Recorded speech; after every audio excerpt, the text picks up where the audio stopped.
Hi, it's raining again. It rained all day yesterday and now it's midday on the second day and it still hasn't stopped. In England, I would say this is the first time in my life that I've known 2 days of solid rain. One of my regular sayings is, he who risks the weather seldom gets as wet as the stay-at-homer thinks he will. That saying is no longer true.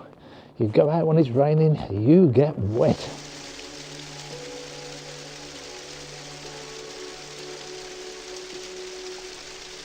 I've come to the Bradgate Deer Park in Leicestershire, and it's the rutting time of year for the red deer and fallow deer.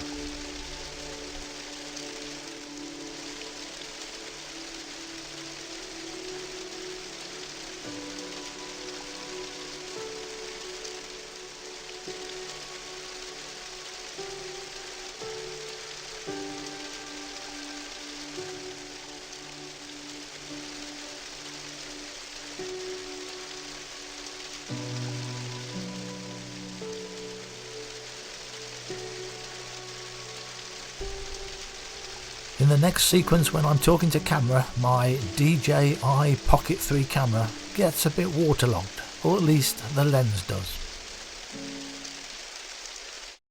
Now after several hours of this, I am soaked through. My trousers are waterlogged. Last night I watched the weather forecast. It said it was going to be heavy rain. I thought, great, wonderful opportunity to photograph wildlife in the rain. I put my waterproof trousers by the front door ready. Unfortunately, that's still by the front door ready. I should have put them in the car. So these trousers are soaked through, the water's run into my Wellington boots by now. The coat's working, I'm dry at the top, but that's it. The bottom half is absolutely soaked. Modern cameras today, they tend to be very water resistant. They're not waterproof, you can't put them under the water, but they're very water resistant to heavy rain like this. You see demonstrations where people run a hose over them and they can cope with that. So hopefully my lens is okay, but I have to say, it goes all against your instincts to have electronic equipment out in this heavy rain. Now I do have a waterproof cover for this as well, a loose cover that goes over the camera and the lens. And yes, that's on top of my waterproof trousers.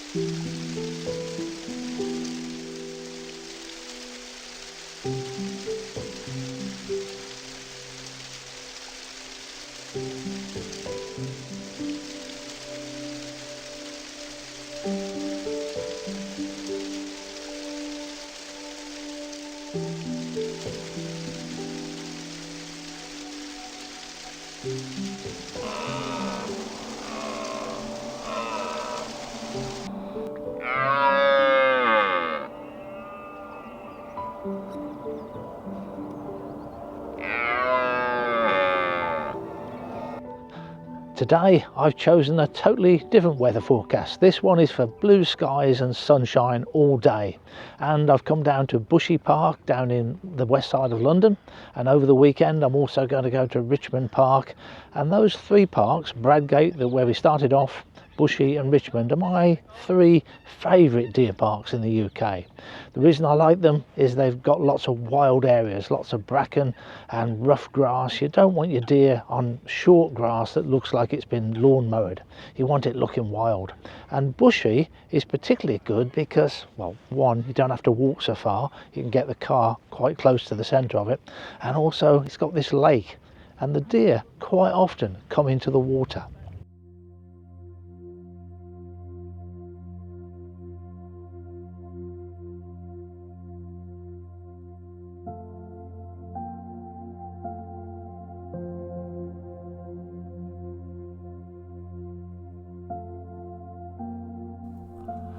I think this female is feeding on floating pennywort as an invasive plant, and obviously very popular. They like to eat it.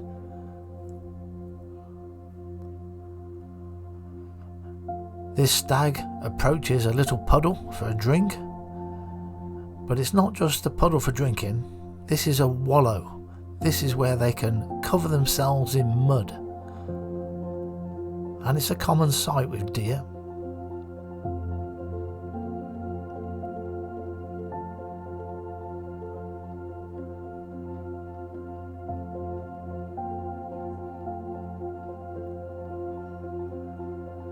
And the dirtier and stickier and smellier it gets, the better.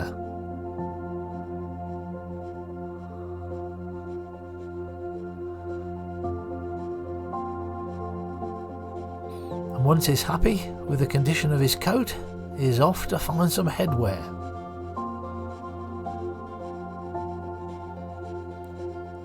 What do you think of that?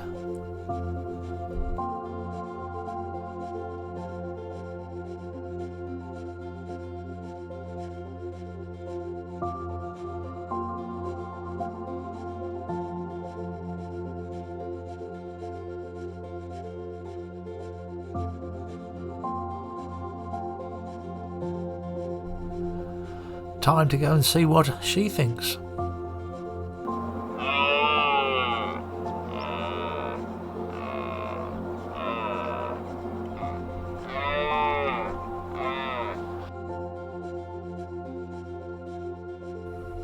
So what do you think, dear? It looks ridiculous. Take it off, you silly fool.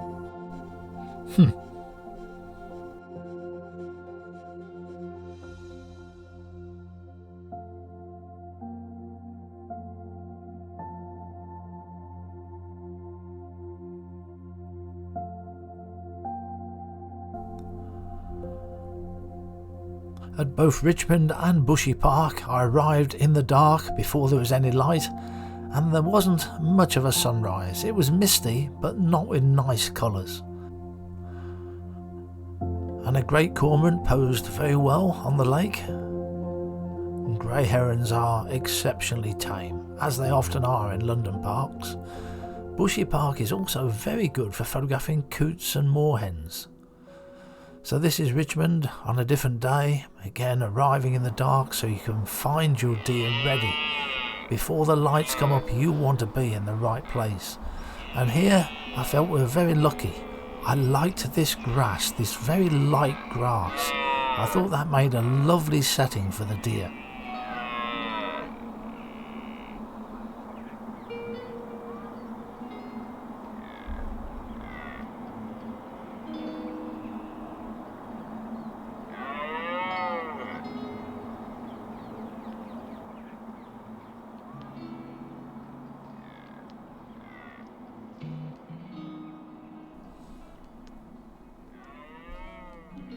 Occasionally the deer would take a short canter across the grass.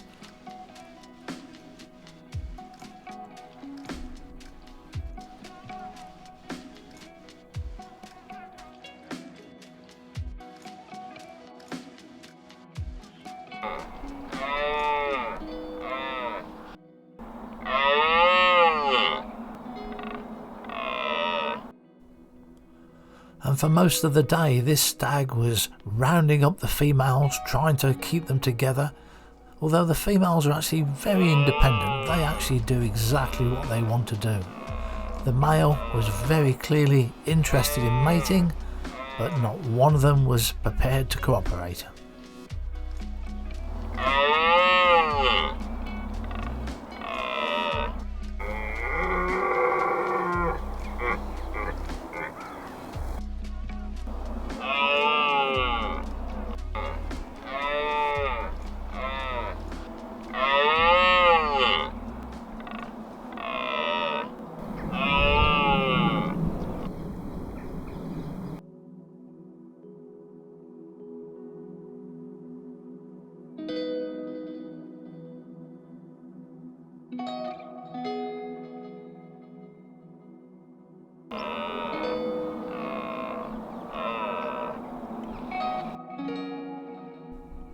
It's very common to see starlings and jackdaws feeding on the backs of the red deer. They're looking for ticks and other insects, but this is the first time I've seen a leucistic jackdaw, an almost white one.